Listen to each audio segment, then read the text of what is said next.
Hey everybody, hope you're well. When you're trying out new lighting techniques or new setups, it's important that you don't try this on an actual shoot for the first time. Different if you've taken a selection of photos and at the end of the shoot you want to try something different. That's fine because you've already got the shots that you're after.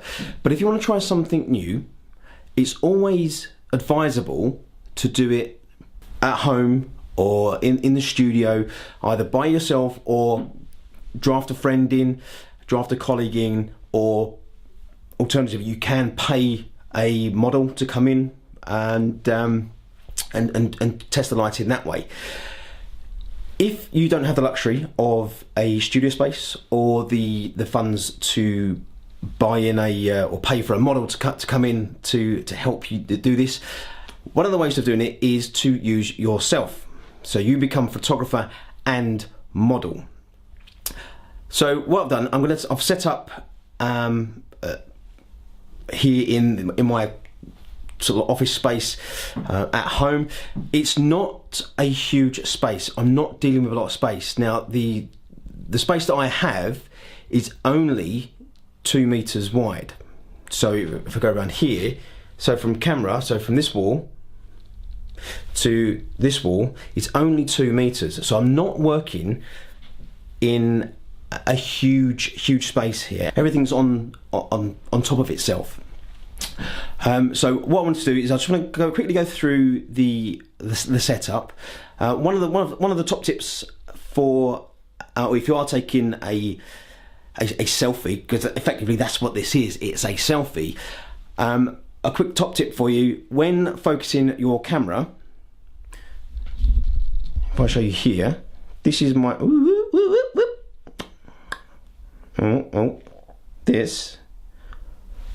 This is the lights I will be using. So I'm using the Elinchrom D-Light RX4 with grid. So that's the light I'm going to be using. Just one light, one single light. That's all I'm going to be using for this setup. I'm going to move that light to sit basically next to and just above the camera there. But so that I'm not messing around with focus, I've set the light up where I'm going to stand. That's where I'm going to be positioned. So I focused the camera on the light, and then what I'll do is I'll just move the light back and I'll slide into place, and hopefully if I've done it right, I should be in focus when I take the shot. Also, I'm going to be using a remote trigger. I've already set that up to a 2-second delay, so I can hit the remote shutter, and I have 2 seconds basically to drop my arm and get into position. So I'm just going to take a couple of test shots just to make sure that I'm happy with the power of the light. I'm going to be running the power to begin with at its lowest. The ISO I'm going to have set to 100 to begin with, and with the shutter speed I basically want a slow shutter speed, because what I'm going to look for is or try and produce the effect of movement, or not so much movement. I kind of want a double exposure, and I'm going to do it rather than setting the camera up to do double exposure. What I want to test it doing it through a slow shutter speed. So what I'm going to do is I'm going to stand facing the camera, take a shot, probably set it to about a second or just below a second, which gives me just enough time to then move into a different position. And basically the concept behind this shot, I want to touch on anxiety. So I'm going to have myself stood in front of the camera, standing normally, and then I'm going to throw sort of some anxiety, an anxiety shot in it as well. So it should depict how people basically perceive, or not perceive, how people showcase their life on social media, which is all happy and everything's normal, and then throw in what potentially could be happening behind the scenes. And the reason why I've come about this is because I've experienced a little bit of this myself recently, where I found myself quite overwhelmed with how much that is that I've got to do. You know, I'm full of ideas. I'm constantly writing ideas down and concepts of what I would like to do. It gets to the point where I make all these notes, and I look at these notes and I think, yes, I want to do that. And then I find myself just sat staring at the computer thinking, I don't know where to start. And that's anxiety. So I want to capture that in photo form, which is the concept behind what I'm doing this evening. So I'm going to take a couple of test shots, and then I'll once I've got all set up, we'll come back and we'll talk through the settings that I'm actually going to use.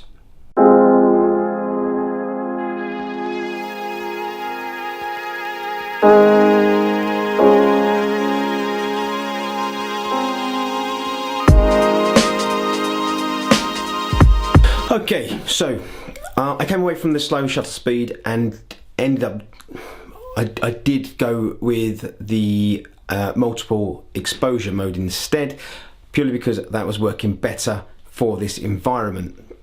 I said it was going to be a single light shoot, however I forgot to mention that I've left the lights on in the office, so I do have two daylight fluorescent bulbs.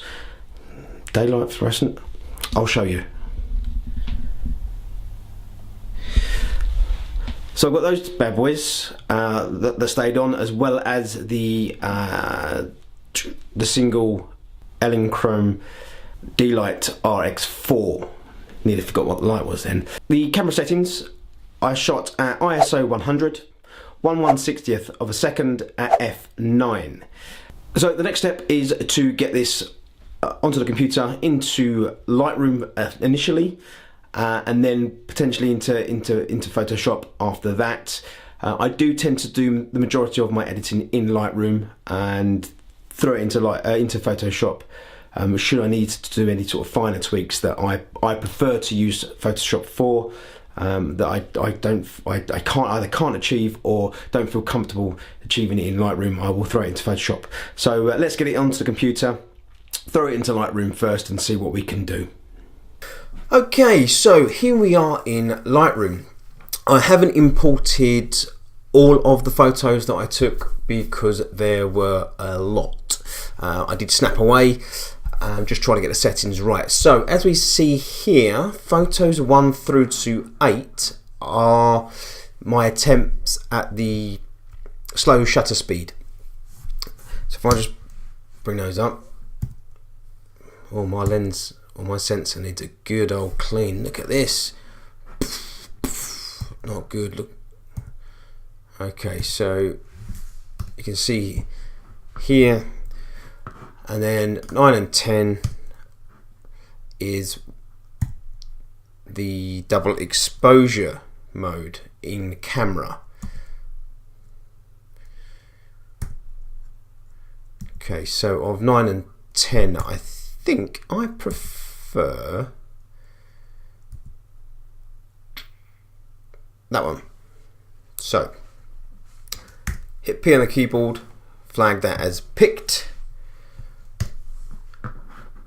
If I highlight the others, hit X, that will set as rejected, and I can get rid of those at the end. I won't get rid of them just yet, just in case I want to come back and choose one of the others. So I will always leave that till the end. So if I highlight the one that I want to work on, hit develop, we'll go into the develop mode.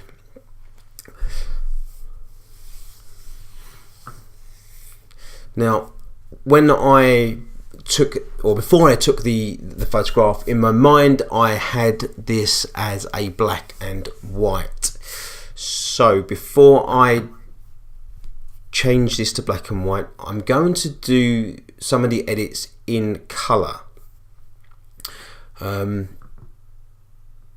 Just because if I'm satisfied, if I'm happy with the color version, to convert it to black and white, I will be I'll have less work to do on it.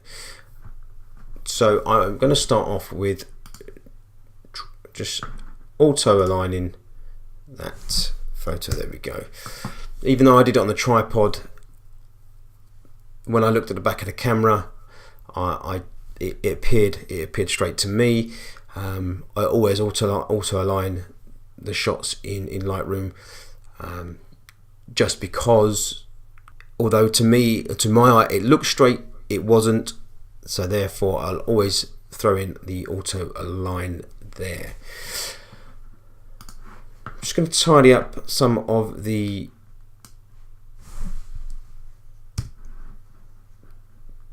dirty, unwanted blemishes. Let's have a look at that. Okay, that's fine. For some reason, I don't know why, I always set my clarity to 10. Don't know why that is. It's something I did from a very early stage of editing photographs, and I've just stuck with it. Now I like a strong contrast to my shots, so I will always increase the contrast as well. And one other thing that I will always do is I will always select remove chromatic aberration and enable profile corrections. Again, I do that with all of my shots. Let's have a look at the vignette. Just reduce or bring in some vignette there, just to bring focus to my face there. And now what I'm going to do is, from here, whilst I'm happy with how the photo is at the moment, I'm going to bring it into Photoshop, and I'm going to do the more intricate healing and sort of get rid of some of these hairs here as well. There's a stray hair there from the back of my head, which I want to clear up, which I feel more comfortable dealing with in Photoshop, and I'm not happy with the band, or sort of the divot from the wall going across my face. So I'm gonna work on taking that out with the healing brush as well. So let's take that into Photoshop.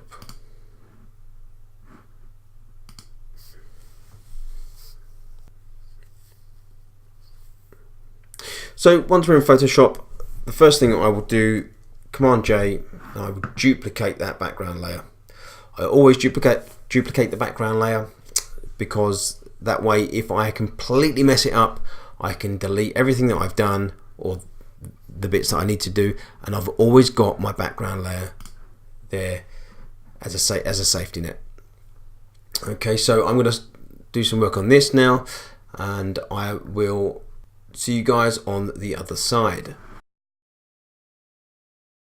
Okay, so here we are back in Photoshop. I've done the edits that I would like to do, so here it is in color.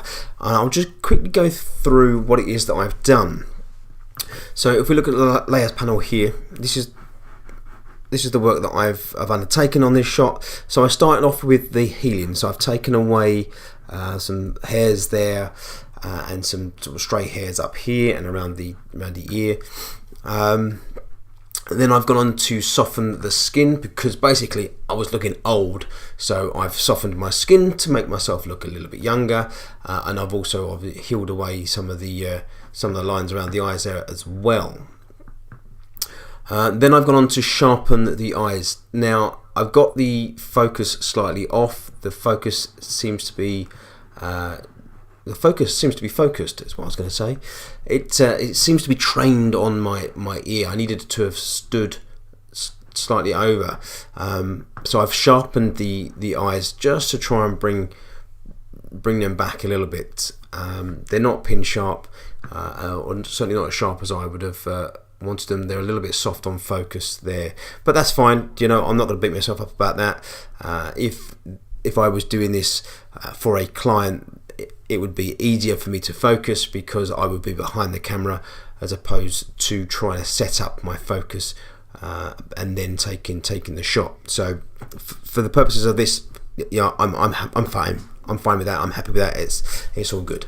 Then we moved on to the clone tool, and I basically have cloned away part of the hat here just to remove this groove that went through the hat here.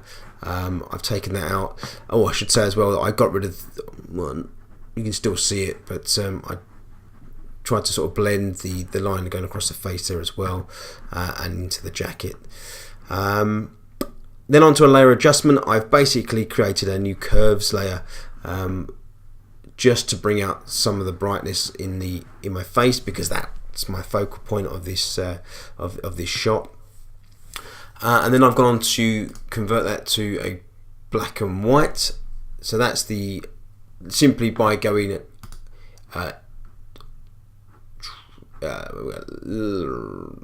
image. No, what did I go? I went layer, new adjustment layer down to black and white, and that is what the result of that is.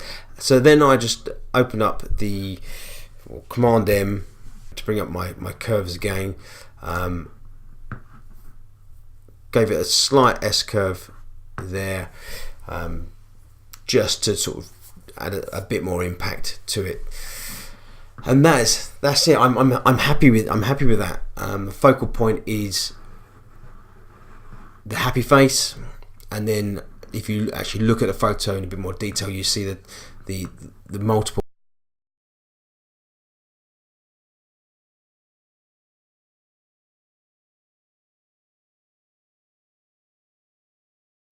So guys, there you go. There you have it. I'm not sure whether you know or not, but I do a blog which I call the creative process. I usually take a photograph and I'll break it down step by step. What I'm going to try and do, I'm not getting rid of the blog, but what I'm going to try and do for this YouTube channel is do similar to what I've just done during this video here, where I'm going to talk you through and walk you through the steps and show you the gear that I'm using. Because we all consume content differently. Some of us prefer to read, some of us prefer to watch, some of us prefer to listen. So entirely up to you. I'm trying to bring I'm trying to bring you value on all platforms, so audio, visual, and textual. So if you haven't checked out the blog, feel free to do so. I will leave the link below. If you haven't checked out my podcast yet, again, I'll link that below as well. It's photo tips under 2 minutes. If you want to check that out, I very rarely stick to 2 minutes. I normally run over, but there are occasions that I do manage to get it to 2 minutes or under. But more often than not, I tend to run over. It's not long form. I'm not talking for 20 minutes at a time. When I say I run over, 2 minutes might be 3 minutes, 4 or 5 minutes. So they're not long episodes. But I'm hopefully you'll find it all informative, and you'll on all platforms you'll follow me along. And don't forget, if you found value in this, I will be trying to produce more of these in the future. So if you haven't subscribed to the channel, please do so. Comment and like. It does make a difference. Guys, thank you for your attention. I really do appreciate you taking the time out of your day to sit here and watch what I'm producing. So thank you very much, and I shall see you next time.